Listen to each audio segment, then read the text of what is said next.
All right, today we're going to be talking about exponents and roots. So this is definitely a problem if you don't know your times tables. I always say your times tables are the most important thing that you can memorize before taking the GED, because if you don't know them, this is going to be nearly impossible. Now, this is one of those problems that you do not get a calculator for at the beginning of the test, so you are going to have to know your times tables and have them completely memorized. So 3 squared. 3 is your base, the 2 is your exponent. The common mistake that most people make is they just multiply 3 times 2 and they get 6, which is incorrect. There's no 2 in the problem. If there was a 2 in the problem, they would just simply write 3 times 2. There would be no point in making it an exponent. So what the 2 means is it means 2 3s are being multiplied. So if you find yourself multiplying the exponent times the base multiple times, it's probably good practice if you just go ahead and write out the problem, because if you write out the problem, you'll usually get it right. So everybody knows what 3 times 3 is, or you should. That is 9. So 3 squared is 9, not 6. And we can keep going. 5 squared is not 10. It's 5 times 5, which is 25. Now the opposite of an exponent is a root. Now you'll hear people talk about them together because technically a root can be an exponent at the same time. But right now on the GED, they're going to distinguish between exponents and roots. They're not going to have negative exponents on the GED. So if you have anything that's trying to teach you negative exponents, just ignore it for now. So if you have a little check mark in what looks like a division box, what you really have is called a root. If there's no number here, then it's just square root. Now, it's one of those things that the 2, if you were going to write something, it would be a 2. But it's just known that if there's no number there, then it's 2. So you're never going to see a 2 right there. It's one of those things that's sort of invisible and implied. So what they mean is, by taking the square root of 9, they're asking you what number times itself is equal to 9. So this is what's called a perfect root, which means it's the opposite of this. If 3 squared is 9, then the square root of 9 is 3. If 5 squared is 25, then the square root of 25 is 5. So let's say you had the square root of 36. This is where you would need to know your times tables. You have to think what number times itself is 36. If you know your times tables, you know 6 times 6 is 36. So square root of 36 is 6. Now, they can take these and mix them into an order of operations question. If you studied order of operations or PEMDAS, they're the same thing. Please excuse my dear Aunt Sally. Which means parentheses, exponents, multiply and divide, but work left to right, and then add and subtract. So they might have something like this.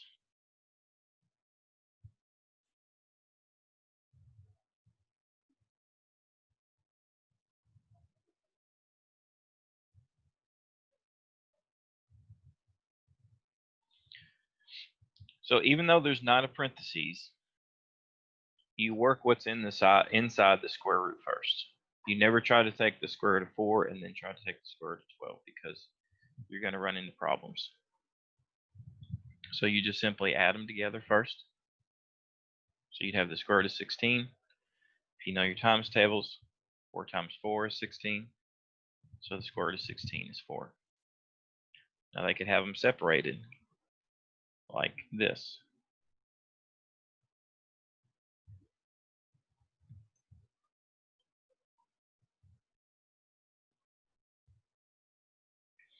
So if that's the case, you would work each root first. So square root of 1 is 1. 1 times 1 is 1. Bring your plus down. Square root of 4 is 2. And then you would add them together. They could have division or multiplication added in there. So let's say they had square root of 9 times square root of 25. So if this is the case, you would work your roots first. Square root of 9 is 3. Bring down your multiplication. Square root of 25 is 5. 3 times 5 is 15. They could put it inside, just like we did before. So let's say 3 times 12. My light's not focusing very well on that. Okay. So if this was the case, you would work the inside first. So 3 times 12 is 36. Square root of 36 is 6. You can have division mixed in.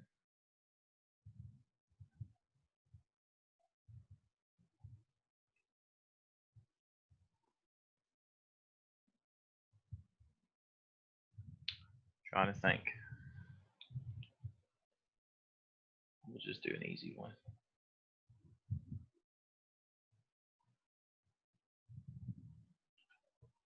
So notice that the square root comes all the way down to the level with the 2. Okay? That would be different than if it was like this. Okay, those are two completely different problems. If the entire division problem is inside the square root, you would solve the division first. So 50 divided by 2 would be 25. Square root of 25 would be 5. This is something you don't have to worry about right now. You'll worry about it whenever you get to college algebra, but right now you don't have to worry about that for the GED.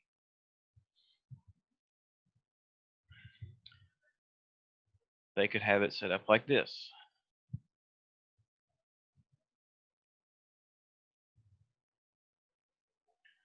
So if each one has their own individual square root, it's solved differently than this.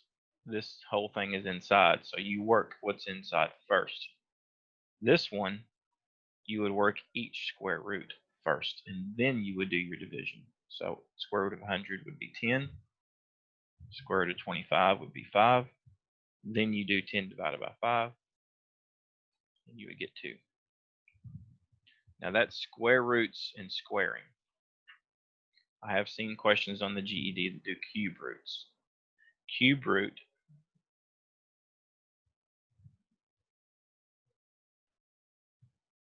is the opposite of a root.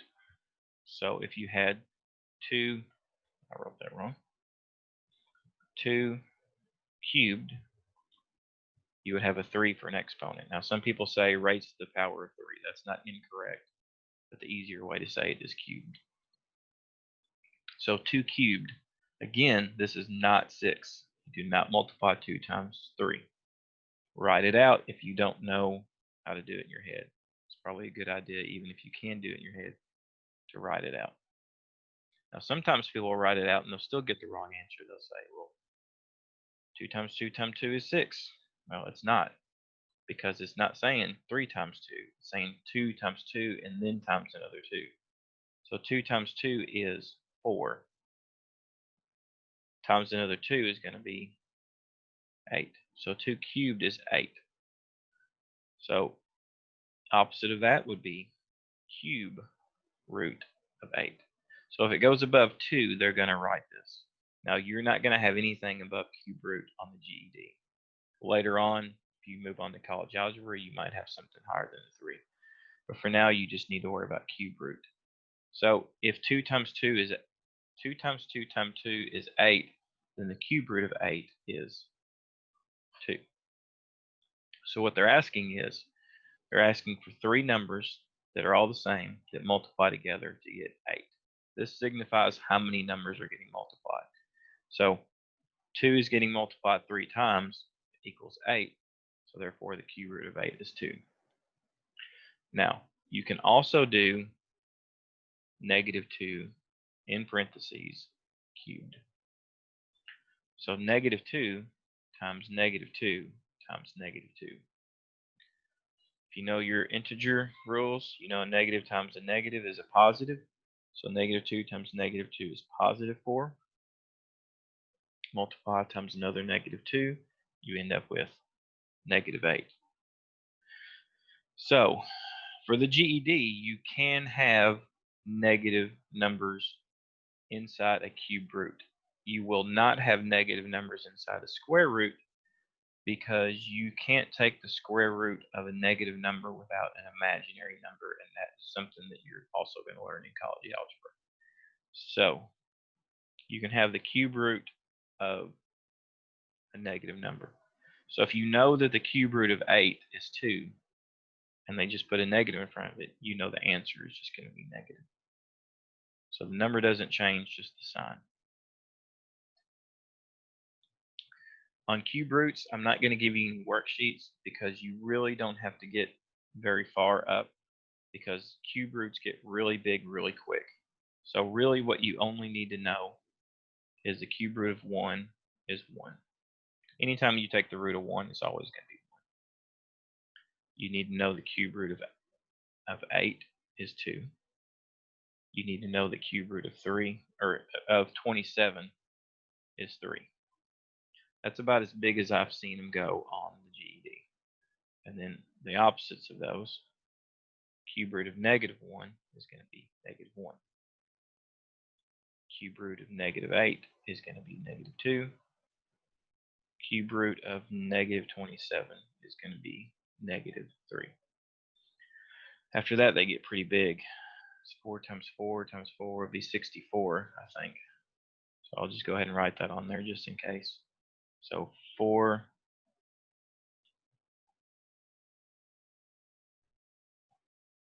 cube root of 64 would be 4. Cube root of -64 would be -4. And then they would jump up to 125. I seriously doubt they're going to have 125 on the GED. So, onto the worksheets. First worksheet is just square roots, and they're all perfect roots. So, one thing I want to point out is that you only need to know what is normally on your times tables. So, up to 12 is good. Anything after 12, don't worry about. So, for instance, 2b. Now, I know this just because I've been teaching math for so long. The square root of 169 is 13. You don't need to know that. You don't need to know 289. You don't need to know 196 or 225 or 256. But the rest of these on this page, you do need to know. So the answers are on the second sheet. I want you to try all of those on your own. See if you can find those from memory. Not all of them. Like I said, mark these out. Those 5. You don't need to know those 5. The rest of them you do need to know by heart. Now, some PEMDAS. So like I said, if it's inside, you work what's inside first. So 91 plus 9 is 100. Square root of 100 is 10. If they each have their own individual one, you work each one of them first. So square root of 4 is 2. Square root of 10 is 10. Add them together, get 12. Work the rest of that, except this one. No, you can work that one. That's at the maximum of what I want you to know.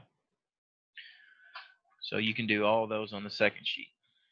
On the third sheet, we've got multiplying and dividing. So remember, if they've got their own, you work those first. So 7 times 7, you would get 49. Now, something I didn't talk about, since square root and square are opposites, they actually cancel each other out. So you can do this the long way, which is taking the square root of 16, which is 4, and then squaring it, which is 16. Or you can remember that anytime you've got a root and a square, they cancel each other.